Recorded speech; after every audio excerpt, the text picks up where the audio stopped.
నీ జీవితంలోనికి యేసు ప్రభువును నువ్వు ఆహ్వానిస్తే ఖాళీ అయిపోయిన నీ బాణలన్నీ మళ్ళీ సమృద్ధితో నింపబడతాయి.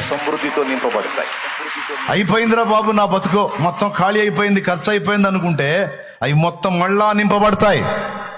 మళ్ళా క్రొత్తగా మొదలు పెట్టచ్చు నువ్వు. అవునా కాదా? క్లియర్గా కనపడుతుంది అక్కడ. నేను అదే ప్రశ్న వేసుకున్నా, ఏ ప్రభా మళ్ళీ 6 రాతి బాణాలు నింపకపోతే ఏదో ఒక 5 లీటర్లు చేయొచ్చుగయ్యా అంటే, నా ప్రభు నాకు చెప్పింది ఏంటంటే, వారు నన్ను ఆహ్వానించారు, నేను వారి పెళ్లిలోకే కాదు వాళ్ళ జీవితాల్లోనికి వచ్చినా కూడా ఇంతే ఉంటది. అయిపోయింది, అంతా శూన్యం అయిపోయింది, అంత దరిద్రం అయిపోయింది, అంత దిగజారిపోయింది, అంత అంధకారం అయిపోయింది, మొత్తం ఖాళీ అయిపోయింది అనుకున్న బ్రతుకుల్లోనికి యేసయ్య వస్తే చెప్పు ఏం జరిగితే